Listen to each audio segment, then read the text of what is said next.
Hey everyone, this is John from EastCoastArmory.com, and I'm here today with another 1/35 scale workable track link review and tutorial video, this time for the 1/35 scale Joseph Stalin 7 Heavy tank. The model that we have here is the 1/35 scale JS7 kit from Trumpeter. This model here is going to be the subject matter of its very own model showcase video, which should be posted on this channel shortly before this video makes its debut. As a abridged review, the model is excellent. It is a really cool subject matter. The execution is equally as nicely done, and it builds very well, and it's also a very fun build at that. However, it does leave some room for improvement, and sadly, one of the biggest areas where this kit falls short is with the Caterpillar tracks. If anyone out there watches my channel, specifically the 1/35 scale content, you'll know that if there's one thing that this channel stands for, it is the absolute disdain of individual Lincoln Lang tracks. They're crap, I never liked them, and I never will. And this kit here is unfortunately a casualty of that because it does have them out of the box. Fortunately, however, there are solutions in order to take care and remedy that track in order to get this model built and built up well. For this particular model, the workable track link solution I'm going to be rolling with is the set here from Master Club. Master Club is a Russian-based accessory model company where they produce a wide range of very excellent quality workable track links. The track links are made out of cast metal, so they're very similar along the lines of such brands as Fruli, as well as also our model. As far as I know, I believe the Master Club links are the only set available for the JS7, so going to be perfect suited for this build. This is not the first time I've actually built a model with the Master Club tracks. I've done one a little while ago. It was one of the 38Ts that I've recently completed. That model was a Dragon and also needed the workable track links in order to flesh out that model for the same reasons that I'm using it on this build here. For a while, these tracks were fairly prolific and easily come by. You could pick them up on eBay, which is, I believe, where these particular sets came from. However, in recent years, I'm not sure if that's still the case with some things, specifically with the company being located out in Russia. Getting imports from them is a little bit tricky, during this time period. Let me just leave it at that. Regardless, the Master Club tracks should build well, and we'll see how that pans out in this video. At the moment, the tank itself is actually, by the most part, completed. There's maybe one or two smaller pieces that need to be added to, namely the MG, and some airbrushing touch-ups here or there for the exhaust soot, as well as the powder fouling on the main cannon. However, the model itself is completed. So you'll see that the running gear has been installed, the model's all painted and weathered, and basically everything is squared away and is ready to go. As I always mention in my videos, the tracks are the very last thing that gets installed onto the model. Basically, if not the last thing, or one of the last things that gets added at the tail end. With the way the IS-7 is, you don't necessarily have to leave the tracks off of the model like you do with some other vehicles, namely like Pattons or M60s where you have those return rollers. For the IS-7 here, you could basically build it up to this format over here and just have the model look like it was parked outside of Camden, New Jersey until the tracks are ready for installation. Obviously, the sprockets are not fitted at this time just yet. These are going to be installed with the track in unison as one piece, and we'll see how that works once the installation aspect of the video comes into frame. There's no point having the model left on the table, so I'm going to go ahead and move it to the side, and then this allows me to give the tracks a more thorough review. So starting with the packaging, all of the Master Club tracks come in this very eye-pleasant packaging. It's basically just a clear plastic box, and the tracks are stuffed inside. There's the Master Club logo. The kit number is MTL 35077. Unit just simply opens up, and then you could pour the track contents on the table. So here we have a quick little sheet here. Not an instruction sheet or anything, this is just labeling. Basically tells you all of the relevant information that are supplied in this set here. As for these tracks, I believe these tracks have been on the market now for about 10 years. The Trumpeter kit, if I'm not mistaken, came out in about 2013, and these track links were released by Master Club very shortly after, either on the same year or maybe within the next year or two after the kit's initial release. So they've been on the market now for a good period of time. As for how much they retail, honestly, I couldn't tell you. I didn't buy the set here. As I mentioned in the review for the JS7 kit, these were actually purchased by my father when he bought the model, and he basically stuffed them in the box until the moment I was able to put the thing together for him. So with that out of the way, let me just go ahead and open up the tracks. So the links are all made out of a white metal alloy, and as I stated before, the quality is very similar to what we see on Fruli as well as also on our model, which needless to say is actually very good. If anyone's seen several of the other videos I've done in the past, I have a good experience with working with the Fruli model links as well as the R model links too on a few builds that I've done a number of years ago. Regardless, I'm not anticipating there being any problems here. Okay, so in the pile I have this over here, Foundry Hand 104. Not sure what that is. That's probably the mold or the shop that casted these for the company, but regardless, so here we have the track links. Let's go ahead and bring one of these links up closer so you get a good idea on what they look like. So as you can see, the moldings right off the bat are very clean. There's no flash or anything along those lines, and the track links look to be excellent quality. They even have the appropriate geometry to them. If I'm trying to get it, I'm focusing my own eyes right here. Everything is appropriately rendered, and it definitely looks the part that for the vehicle in question. The inner track sections are also detailed too. We have some of the fine little details, namely where these round sections are. You can see how they are present on the link casting, again as per the real unit. And one thing that's also important specifically for workable track links is that the tracks are hollow, in that the pin areas are all molded hollow. So you don't have to drill them out with a pin vise or anything like that. On some other brands out there, at times there may be a little bit of flash found in the sections of there, so you have to clean them out, you know, briefly before the installation. But on this one here, it doesn't seem to be the case. And on the 38T, that was also my experience with working with those tracks as well.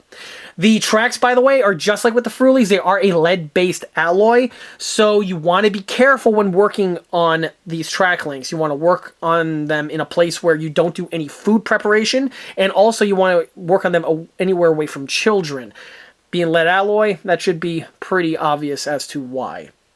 Briefly touching back to costs, I'm going to be putting in the portion right over here via the magic of editing the price that I've seen these track links retail for at the time I'm filming this video. Obviously, this is something that is subject to change. Unlike Fruli, though, where generally when you buy them directly from the company, you have to do that weird, archaic order type system. For these track links here, I believe, well, again, they were purchased off of eBay, so, you know, you just basically add it to the cart and, you know, go through the checkout. But I believe Master Club also has a website, or they had a website for the time where you could buy it directly from them. I'm a little hazy on the subject. It's been a while since I've actually, you know, checked out their wares. Regardless, so here we can see the pile of track links. Again, everything looks to be appropriately molded and everything looks fantastic. This leads us to the next aspect, which are the pins. So what's interesting about Master Club tracks is that to acquire the hinging of the track links, the pins are included, but they are made out of a different material than with the other metal tracks that are on the market. If we go back again to the Fruli links, and this is also true for the R model links, they give you just a spool of wire that you just simply snip with a wire cutter and then just install it into the track links, and there goes your hinge. For the Master Club links, the pins are actually made out of cast resin, which is a very interesting choice for the use of a track pin solution. So hopefully the camera comes in and focus, but the pins have the appropriate shape of a pin. It's like a literal track pin. It has the stem as well as the detail head section.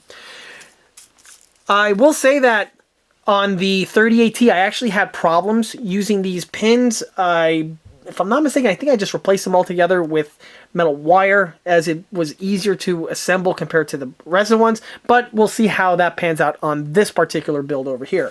By the way, in case anyone is wondering, I do have another set of the 38T tracks. I do have another 38T platform vehicle in the stash, and at some point I am going to be giving that set a proper review video like the one that you're watching now, but more of that, of course, is later to come. One other thing I want to mention is that unlike several of the other track links that I've done reviews on, where they give you a alignment jig, so you can line up the track links accordingly and just put the pins in, that's not the case with the Master Club tracks here. This is just like building you know, like a 1/25 scale or an older 1/16 scale Tamiya, or even like an Armor Tech where you just get a box full of links and you're going to have to just, you know, pin them together individually yourself, which, you know, that's not really a problem, and I'm definitely no stranger to that. So I'm going to go ahead and start with the assembly process, and let's cut across to when I have a number of links already completed, and then we could go ahead and progress from there, and I can show you how they go together. After about an hour and a half or so, I was able to assemble one of the track bands that we have right here.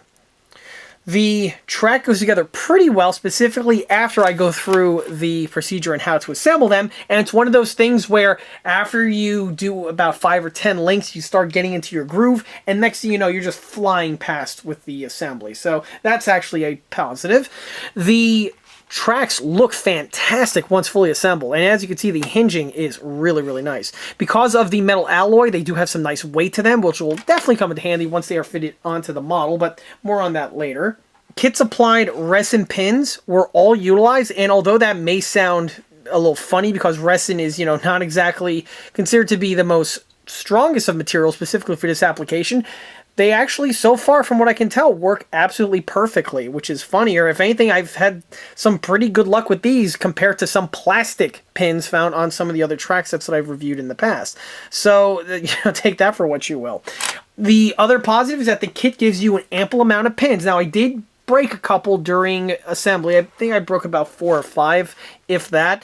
And if I could go ahead and move the little board over here you can see here I have a surplus of pins left over from the first bag. Keep in mind, I do have a whole brand new bag right over here in preparation for the other track band. So you do have plenty of pins to do the job, which is also a very good thing. I'm pretty sure you're going to have a bunch of spare links too, but that remains to be seen. In total, I found that 95 links seems to be the amount of links required in order to assemble one track band.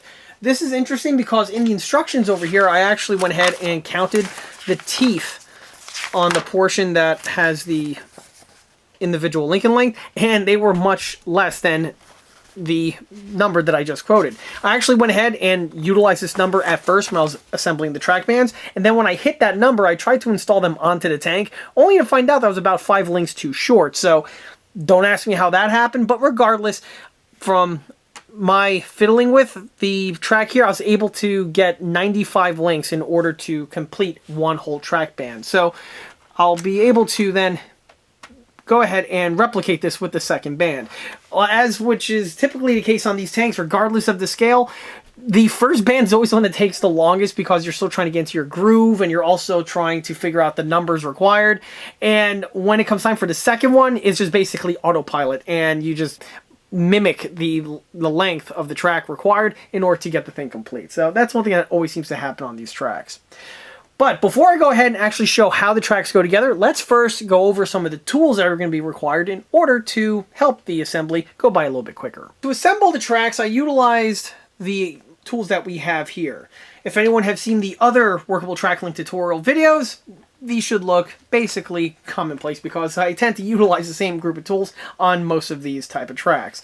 So starting first is with the super glue. I use Pro Thick Slow Cure CA from Great Plains. This is going to be used to glue the pins into place. Now, although you can secure them without the use of adhesives, I don't recommend that because after a while, even with just maneuvering the tracks for painting and assembly, the pins do tend to work loose and work out on you, and that's the last thing you want is for your track to disassemble. So the best way to prevent that is just a small little drop of glue on each of the pins, and that does a pretty good job at holding them in place. The next thing is an X-Acto. I don't necessarily have to use this very often, but, you know, it's good to have on hand. Occasionally there is a link that has a little bit of extra spludge in one location or another. It's very rare, but it can happen, and it did happen on 1 or 2 links. And when that happens, just a little swipe with an X-Acto knife, or in this case a miniature box cutter, is all that you need. The other thing is some sandpaper, specifically 150 grit. This is going to be used to deburr a little bit of the remnants left over from the molding process, and this sandpaper makes pretty short work of it. The last thing you are going to need is a pin vise and a small Dremel bit. What we have here is a 72 or a 0.0250 inch bit. I have no idea what that is in metric. However, these bits here are purchased via the vendor listed below, and that's the fellow that I used, that I mentioned in many of my videos, because he's literally the guy I buy my bits from. So outside of the Dremel bits, the pin vise, the super glue, the sandpaper, everything, and even the box cutter can be found either on Amazon, or specifically the sandpaper and the box cutter, you can find them in any hardware store. I picked those up from my local Ace. So that's really all that's required to do that. So for the actual assembly of the tracks, now it's time to actually dig in. I'm just going to start first with about 3 track links, just to show you, or to give you guys an idea. So here go our 3 track links. Before you got to do anything, you need to deburst slightly the track link. The link itself is molded and casted very nicely. However, there is some slight remembrance behind on the bottom portion over here of where the thing was molded. So to take care of this, you just take some 150 grit sandpaper and you just basically go up and down the surfaces for a few passes. Not a whole lot, just, you know, a handful, until you get the look that we have there. I like to do the same to both ends. Just opens up the tolerance slightly and just helps the track links fit in all that much greater. Oh, one other tool that you may need, but it's not necessarily one that is a must-have, is a flat needle file over here. Occasionally, if you run into a link that is just not fitting in right as easily as you want it to, you could use a needle file like this just to remove just a little bit of material on the hinge section over here. Just a pass or two will open up the tolerances and will help the track link fit in better. Yes, by the way, these are also found on Amazon, and that's exactly where I picked up this one, but you can also find them in Harbor Freight. So it's a good thing I remembered that. So just, you know, do that to a couple links. What I like to do is I like to grab about 5 or 6 links out of the pile, just pre-sand them, and then from there, I just do a quick little assembly of those handful that I just mentioned.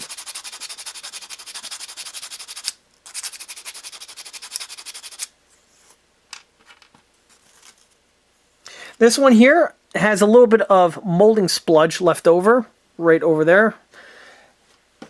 Let's see if I could go ahead and deburr that. Basically, just want to carve the stuff out, and as you can see, the X-Acto, or in this case the box cutter, does a pretty good job of it. It's going to polish down a little bit more of the hinge area. That takes care of that. Alright, so the next thing to do is to just basically hinge the things together. Take the 2 links and you press fit them into place. Now, the trick is to get them to the point where the pinholes line up. And basically, you just want to press down on the hinge like this here until it's nice and flat. This is where the pin vise comes in. Although the pinholes are integrally molded, drilled out, the tolerances are a bit tight, and even though the pins will still fit in place, they fit in place, in my opinion, a little bit too snug, and this can potentially lead to issues of the pins cracking, and that is something that you don't want to have happen. Also, another thing that can happen when you're lining them up is that the holes are lined up, but they're not lined up absolutely perfectly yet. And all these are remedied with the pin vise. So with the pin vise, basically it's going to remove just a little bit amount of material on the inner portion over here, specifically with the sides that we're using, and it's going to open up the tolerances, allowing the pin to slide in a bit easier. But it's also going to go ahead and have the effect of lining up the 2 holes when you're going ahead and going through the drilling process. When the holes are lined up, this will also greatly aid with the assembly and insertion of the pin. So from here, let me see if I could go ahead and do this.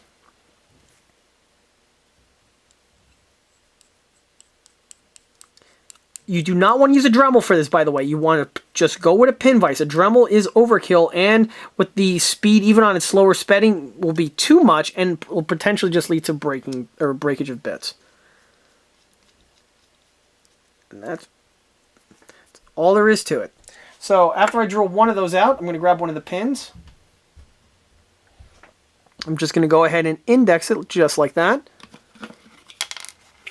And then with the super glue, you're going to see me just add a small little finite amount of glue to the top portion of the pin. You don't want to put on the top, just on the portion right below the pin head. Slide it in, and that's it. You're done. So I'm going to do the same thing to the one on the opposite side. And when you have the first pin in place, it has the effect of aligning the track link, and it holds it pretty well during, or I should say, getting it ready for the drilling process. You don't need to spend too much time drilling it out. Like I stated before, the holes are already pretty much there. The dremel bit just basically removes just a little bit of material to make the job easier.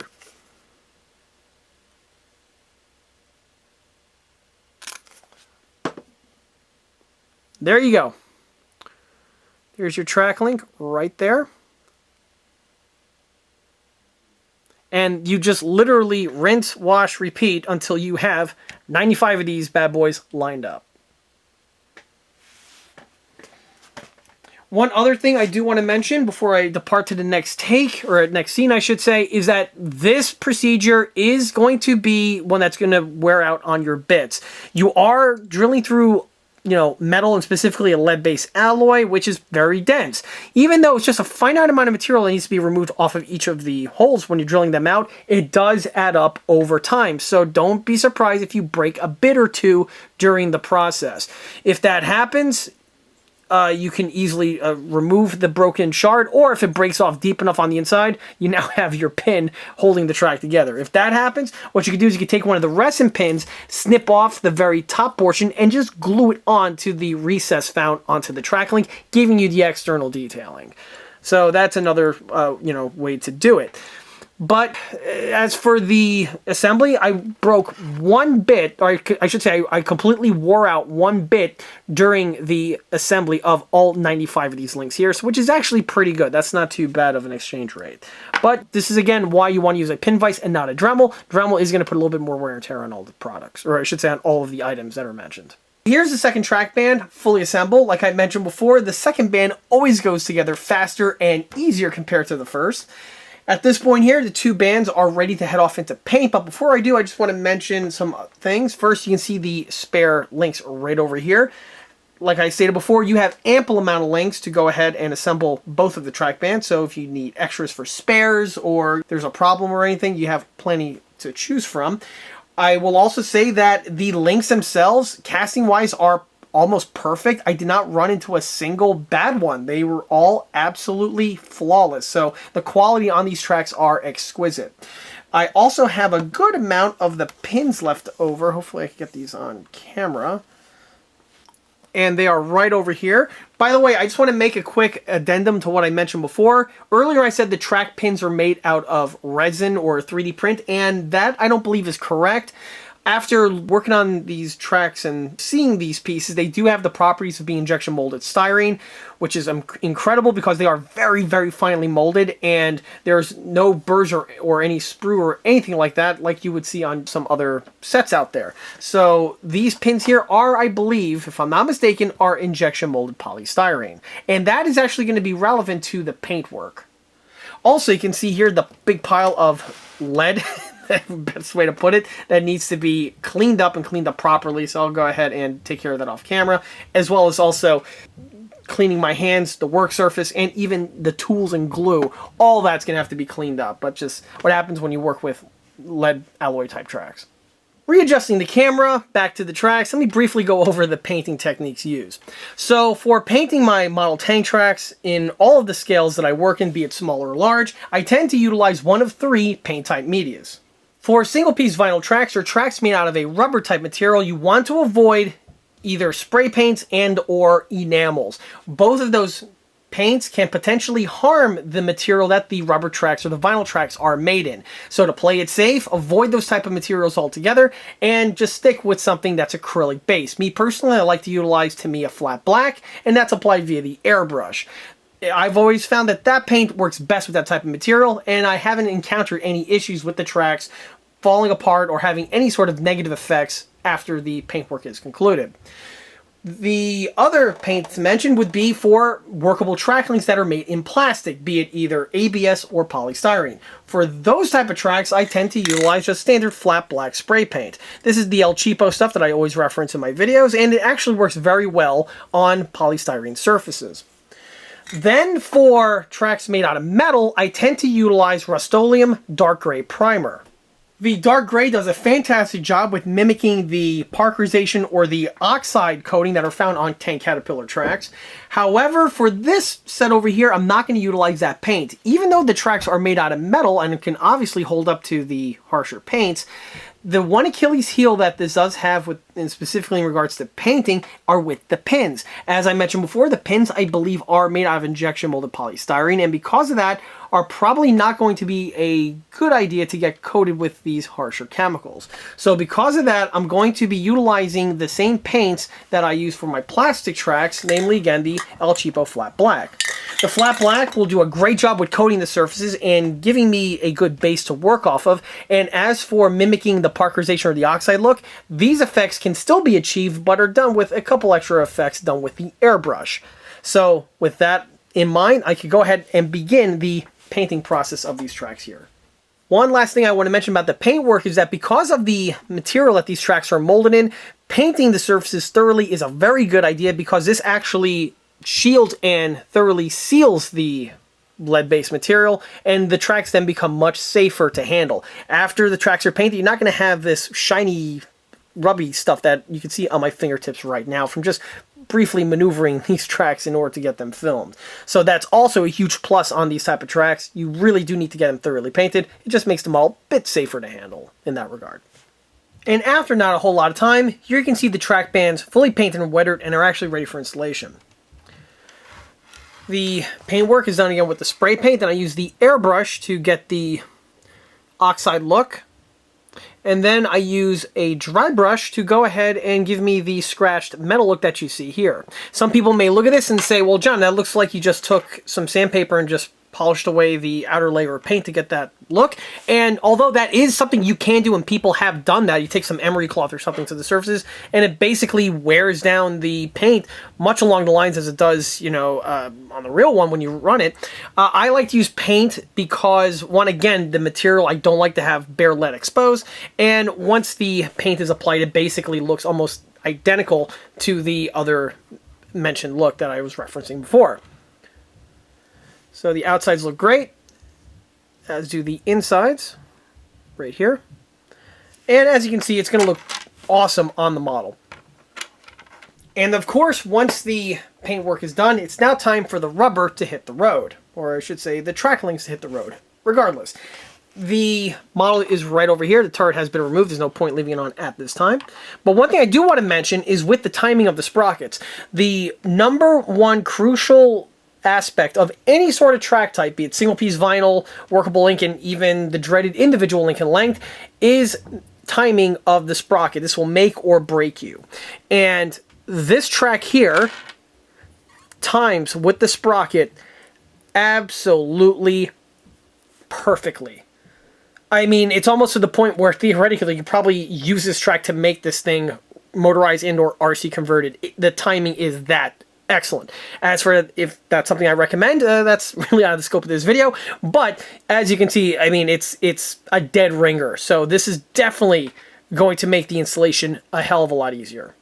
Well, as an interesting turn of events, it appears that my math was off on the track link count because I have, appears, an extra link too many. So to get rid of the extra link, not hard to do.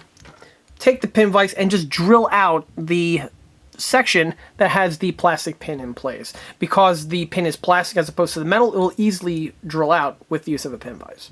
Here's the model now with one of the track bands fitted in place. The installation went by pretty well.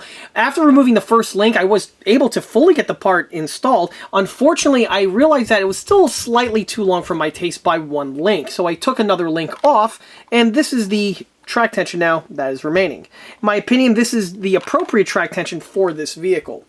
Adding, or I should say connecting the track in this slightly tighter manner did require a little bit of extra work compared to leaving it loose, but I'll show exactly how that's done momentarily. Before I do that though, I'm going to go ahead and remove two links off of this stretch over here.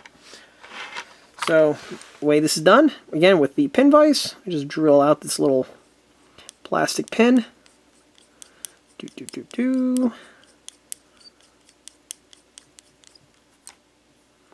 Want to be careful not to drill out through the metal. But again, because of the different materials, the plastic will give way long before the metal does, but you also want to make sure that your bit doesn't break on the inside. If that happens, let's just say your life is now a little bit harder.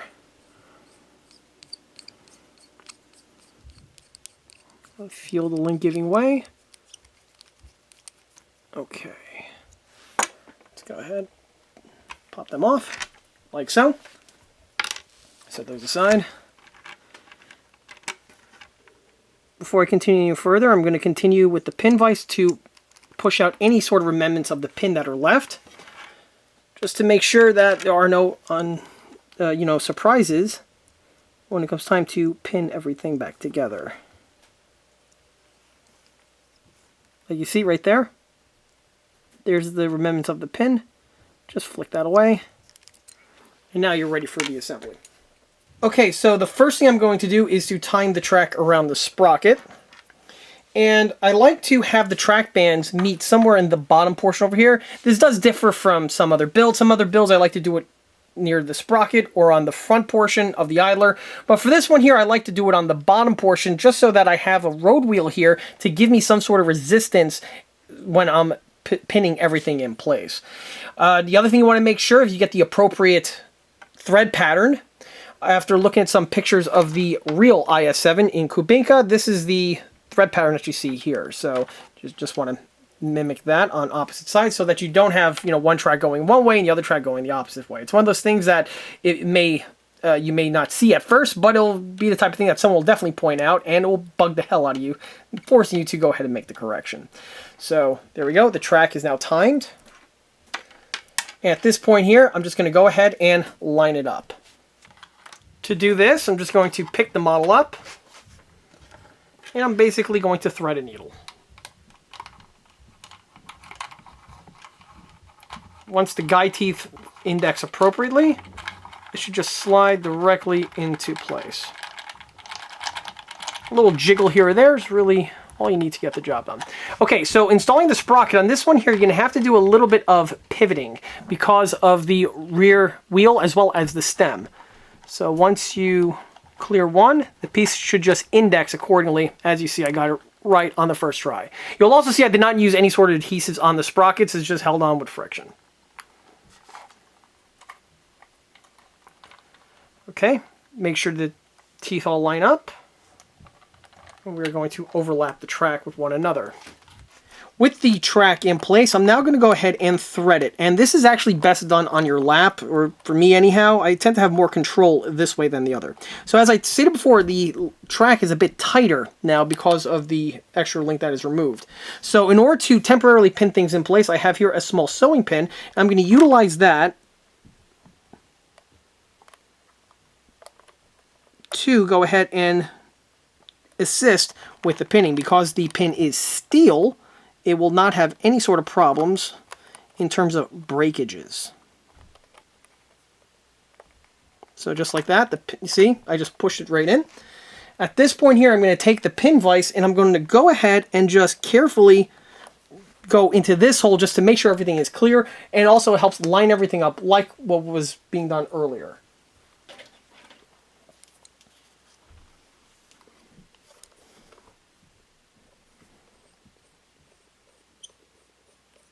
As you can see, it goes right in. At this point here, I could take the kit supplied plastic pin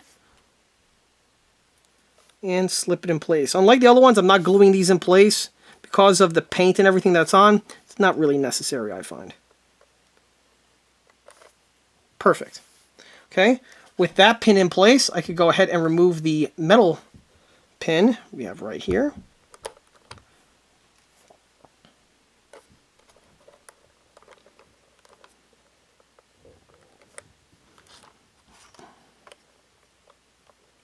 Presto. The pins are installed.